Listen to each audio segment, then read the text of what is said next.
we have a process in the PersonBrain Model known as reimbursements. And I was hoping you were going to get to reimbursement. So it's a massive aspect of what we do. And reimbursements are basically an opportunity to take a look at 6 areas of potential need. And we scan each one of the individual that might be receiving our services, that we scan their lives, and we look for relational aspects that have been troubling to them. So many of our kids have had trouble with men. They've had trouble with women. They've had bad experiences with a person called police officer or psychologist or psychiatrist. And for whatever reason, they are refusing to work with them, or they have apprehensions or anxiety about it. And what we look at is when we see something like that, we know that they need reimbursing experiences. And what we mean by that is we're not taking them back to do past life regression or anything like that that people might think. But what we're asking is what is it that they missed in the developmental sequence across their lifespan so far, whether they're 4 years old, whether they're 11 years old or 45 years old, doesn't matter. Throughout their life, what is it that they missed that they should have experienced in order to give them skills that people that are successfully living in the community are able to exhibit? So, example I give is most of the foster children that came into my care had never really experienced having their own birthday before. Mm-hmm. And I found that to be absolutely hard to believe. I really did, that these kids had never had a birthday. But when I started to think about that, think about the skills that are associated with going to a birthday party. You start going, my grandson right now, he's a year old. He's gone to a lot of birthday parties. And so he's already learning skills like self-control, how to participate with a group. To some degree, starting to see one child receive all of these amazing presents, probably ones that he wants, and he's got to delay his gratification. Mm-hmm. So we forget about how important those early stages in life might be. And just life opportunities are not only life opportunities, they're skills training opportunities. You think about an 11-year-old who's never spent the night over at another child's house or never had a spend the night guest. Or the 15-year-old, the 16-year-old, the 11-year-old that has a bike but has never been taught how to ride a bike because maybe the people that they've been living with don't know how to ride a bike and they were never taught that. But these are the types of skills that from a realistic relational standpoint, when you miss them, you don't get a chance to practice them. Even having the opportunity of going to the grocery store, I can't tell you how many times I received a foster child and they would say things, and the response would be, well, we're getting all of his information together, but what I can tell you is that the last thing you want to do is to take him to a grocery store. Well, of course, the first thing I wanted to know is why. Mm-hmm. Why can't, the behavior is horrendous in the grocery store, so do not take him to a grocery store. He hadn't been to a grocery store since he's 4 years old, and the child's 9 now. And I would say, well, the last thing we need to be doing is keeping them from the grocery store. That's where we're going tomorrow. Right. And if we're not going to the grocery store tomorrow, we're going to go to a service station because they only have 2 aisles. And then we'll go to the grocery store where they have 13 or 14 aisles. But we need to be able to provide those experiences because are we going to expect that a 14-year-old is going to have grocery store behavior if we don't teach them that? When you talk about, I think society, as a parent myself, there's this notion that if I mess up as a parent, now the damage is done. And then you also think, if you're working with kiddos in school or then you're working with adults, I think it's so easy to just think, okay, it's done or it's still happening to this person. And so if I'm a teacher or if I'm a clinician, what can I do? The damage is done. Is this number one saying, okay, wait, that's faulty thinking? And number two, is it as simple as you reimburse them, counteract? What is the thought process about how we help someone and get away from that notion that once the damage is done, well, now you're stuck?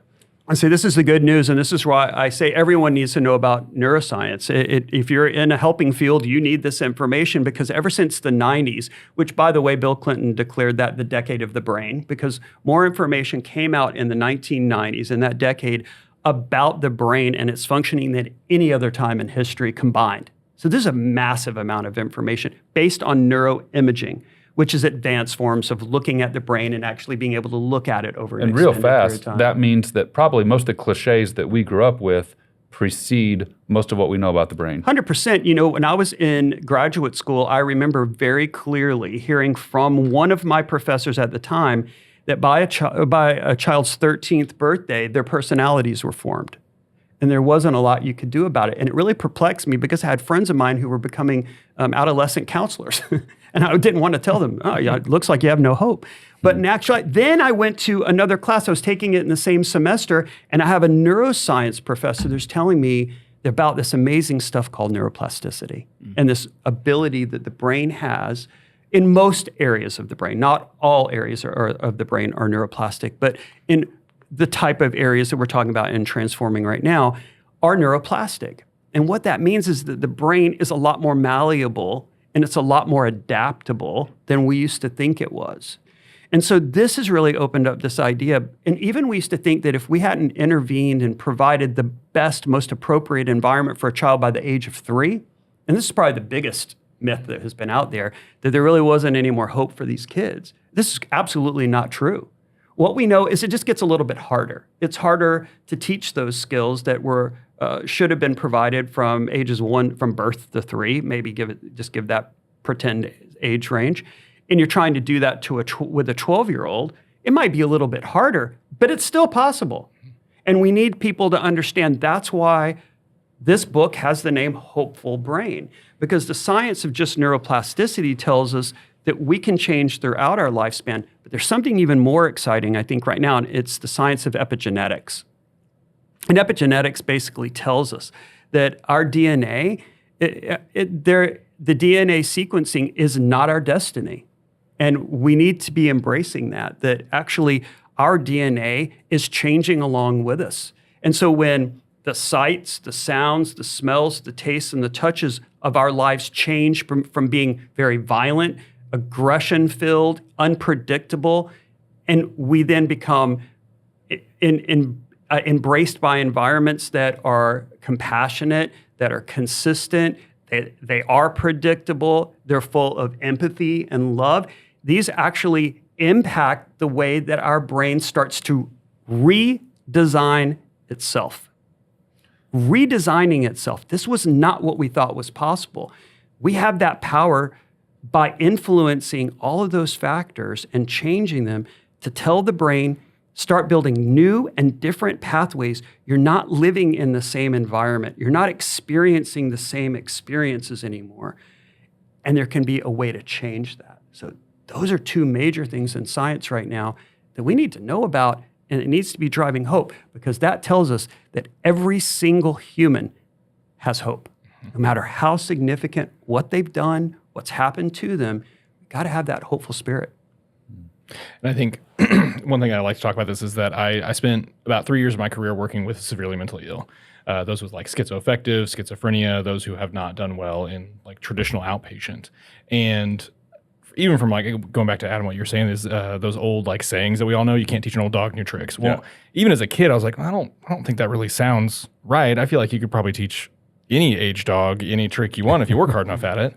And I think this is so much fun to talk about because it's the science behind that. That not only is that like saying wrong, but it's also for obviously people as well, that you can teach these people who have been deemed by society, like those troubled youth that they can't be helped, they're stuck, or those adults who have had a diagnosis of a serious mental illness, they can't be helped, they're done, right? That's not true at all, right? With those reimbursements and these just simple actions and instilling that hope, they can change. And even words we use as providers, words like chronic. Yeah. I feel like it sort of locks us into some assumptions that you're saying probably aren't even really fair to be assumptions. Yeah, it's tough. I think chronic, you can use it in the sense that if we don't do anything and we don't start intervening uniquely, then there could be a chronic aspect of this. But our goal would to say, well, let's make it so that it's not chronic and that we need to remove that particular word from there. So, you know, one of the things I think we have to keep in mind is we overcomplicate the process of helping. We think it's confusing, it's going to be too complex, and that's why people, I think, stay away from it.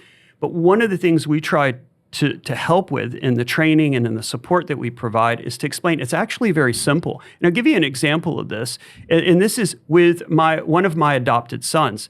And one of the things that was happening, he was having significant behavioral problems in school when he first came to me in foster care. And, the behaviors were out of control. He had been in a number of foster care situations before he had come into mine. And his behavior was considered to be extremely complex. In fact, he was given a complex care designation. And so this, people would say, oh, he's complex care. And I would say, oh, well, what does that mean exactly? But when it really came down to it, there was one part of his life that was really struggling. And that was the area of significance on our 4 elements. Once he was able to find something that gave him a sense of value and significance, there was an immediate change. And he was no longer that complex care kid anymore. Mm-hmm. He was a kid that was making a big change in his life. This is a kid now that works in a corporate environment with a major insurance company as a manager.